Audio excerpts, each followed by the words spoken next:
This is Financial Standard, the definitive source of news, thought leadership and analysis for Australian wealth management professionals. Financial Standard. Take the lead. Welcome to the Financial Standard podcast. I'm your host, Karen Vergara, a senior journalist at Financial Standard. The US presidential election is set to take place on November 5. The latest Ipsos poll shows that Vice President Kamala Harris is marginally leading former President Donald Trump. But what would a Trump scenario look like for global trade and economies? To take us through the possibilities, Sebastian Mullins, head of multi-asset and fixed income at Schroders Australia, joins us today. Sebastian, thank you so much for joining us. Thanks for having me, Karen. Appreciate it. Sebastian, what would a Trump presidency mean for the economy as well as for the markets? I think it's a good question because I think there's sort of two components to that. If you think about his policies, first of all, what that means for the economy, I think he's got lots of policies, but if you break it down into two sort of areas, one is, I'll call it pro-inflationary policies that might lead to stagflation in the economy, which is quite negative. And the other are sort of pro-growth policies, like tax cuts and deregulation. So depending on which of these he can pass, it might marry up quite well. So pro-growth with some inflation, leading to nominal GDP higher. But if he only does half and not the others, it can be quite disastrous. So I think if we focus on the sort of more stagflationary policies, that really comes down to his protectionism policies. So if you think about his view on tariffs, we saw the trade war last time when he was president. He's now suggesting a 10% baseline on all countries and increasing China's tariff to 60%. So if this is implemented, it would cause a sort of significant inflationary shock. However, typically Trump tries to do these things as a negotiating play to sign a deal. Whether he actually goes through all of them or not is one thing. And some dampening effects might be, US dollar, CNY appreciation, China friendshoring, or moving to countries like Mexico to get around some of these issues, or even some of the corporates taking up some of their margins to soften the blow for consumers. So let's say that's pretty negative, but questionable. Whereas immigration one's a bit harder to get around, because we think about some of the improvements we've seen on inflation, it's been because wage growth has fallen in the US. And a lot of that is because of supply of labor, whether that be legal or illegal immigration. If he's pushing immigration down, that might lead to higher wage growth in the US, which might mean higher inflation yet again. So I think these two policies combined will put inflation up and could weigh on GDP growth. So that's the negative side. Now, unfortunately, all of those he can do with executive order. He doesn't need to win Congress for that to be passed. What he does need Congress for, though, is the tax cuts. So if he offsets all that with tax cuts, he's trying to bring the corporate tax rate. He got it from 35 down to 21. He's talking about getting it down to 20 or even 15. That will require congressional support. That would be very pro-growth for corporates, but would cost $5 trillion over 10 years, or 15% of GDP. So he really needs to make sure he can get his sort of more fiscal hawks of the government over the board. At the same time, he's doing some deregulation. He's talking about winding back some of the ESG policies, freeing up banks, drilling more oil. That could also offset the inflationary pressures of those other two components.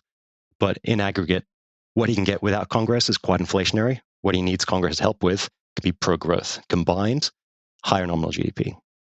And Sebastian, what does that mean for the markets? Well, it's interesting because you don't need to go that far back to see how the market will react, because essentially after the Trump-Biden debate, Trump's chances rose quite significantly and equities rallied after that point, which is quite positive. But after the assassination attempt, when he had a 70% chance of victory, the S&P actually crashed. So tech sold off, yield curves steepened, which means the front end of the yield curve fell and the back end of the yield curve rose. And I think if you think about what that means is the markets were scared of a clean sweep for Trump. So unchecked balances put the equity market down and bond yields higher. And I think that's that reckless spending that might occur if he wins with a clean sweep. So ultimately, if it's a normal win where he maybe wins the Senate but loses the House, markets would like that. But if he wins decisively, equities would probably go lower and bond yields higher. You mentioned earlier about a trade war, tit for tat with China. What else can we expect from that, Sebastian? And I guess we would expect China to retaliate in some ways as well. Probably. I mean, we saw a big trade war on the first presidency. So I guess, much of the same as we got used to under his last presidency. But if you think about what he did when he was in power, he took China tariffs from 3% up to nearly 20% at the end of his term. But that's not to say when he left power and Biden came in that suddenly we were best friends with China again. In fact, Biden's been just as bad, if not worse, recently. Interesting. He's slapped on 100% tariffs on EVs. He's recently increased tariffs on solar panels, critical minerals, medical equipment. Trump was doing it to get a deal. I'm not sure if Biden's doing it to get a deal.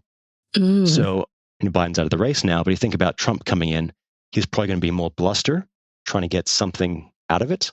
I mean, Trump did sign 4 trade deals during his trade wars, so it's not like it was all just bluster. So it was all just negative. He did use it to his advantage. And we're not sure when he talks about 60% increase, is that on top of Biden's recent announcements? It's not known.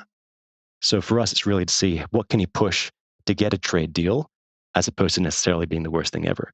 And he has said in rallies that he doesn't necessarily mind China's EV push, but stop building them in Mexico and instead build them in the US with US workers. That sounds like he's open to a deal as opposed to completely banning those cars in the market altogether. Closer to home, Sebastian, what will a Trump potential victory mean for Australia in terms of our own trade relations? It's an interesting one because I think last time we had Turnbull helping us out because he's probably used to trading or negotiating with billionaires. So he managed to get us out of the aluminium and steel tariffs. We're still out of that. He did that by reminding Trump that we've essentially fought every war alongside the US since World War I, which is still true. He also mentioned that we have superior quality when it comes to our materials we sell, and that's required in the US. So I think that puts us in good stead. Our trade with the US has dropped from about 5% in 2016 to around less than 4% now, like 3.9. Oh, wow. So that 10% tariff on every country, if it does apply to us, won't hurt as much. And I think we can work a way around it with a deal. That said, indirectly, if China's going to get hurt, we'll get hurt.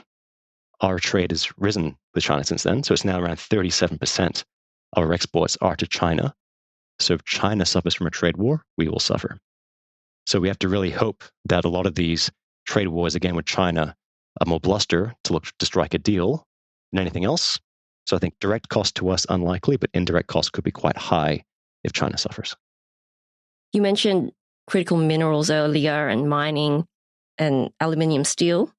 What industries will benefit from a Trump presidency and which ones do you think will lose?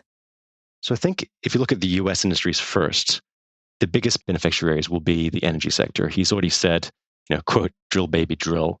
Part of his policy is to bring oil and gas prices down to help with domestic inflation. And he wants to bring US back to one of the major exporters of energy. So I think the US energy space will benefit quite nicely from a Trump presidency. But he's also pushing to do some more deregulation.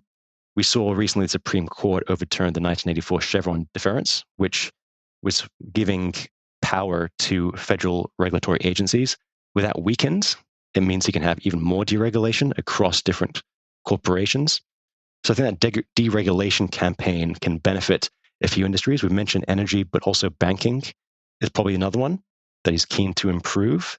So I mentioned earlier that might be sort of the pro-growth component of his policies. But if you have bank deregulation, they'll lend more to consumers. That means more growth coming through, and that'll be good for the bottom lines of banks. So oil and gas companies, the banks will do well. Who will lose? Probably the ones that benefited more from a Biden administration. So you think about some more of those ESG-friendly operators, people moving into the renewable space. Now, we don't think Trump's going to completely dismantle that, but relatively speaking, the more dirtier, if you want to call it a better word, energy policies would benefit more than the greener ones. If you think about Australia, you mentioned earlier what would hurt us is obviously the China impact, but those critical minerals we discussed, Australia is one of the largest producers in the world, as is China. So if the US wants to penalize China and not buy their rare earths, not buy some of their critical minerals, it's really Australia or Canada that they can buy them from. Mm-hmm. So that could benefit us on the side. Whether it offsets the weakness from our general linkage to China, I'm not sure. But there's always winners and losers in every environment. And finally, Sebastian, the other side of the coin, what would happen to the global economy and trade, under a Harris administration?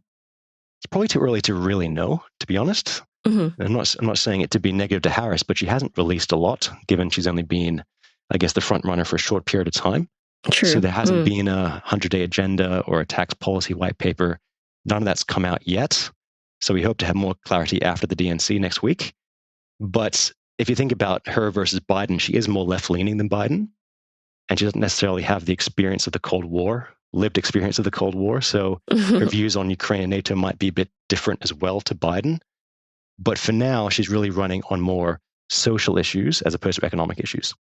So she's tackling, national protection for reproductive freedoms.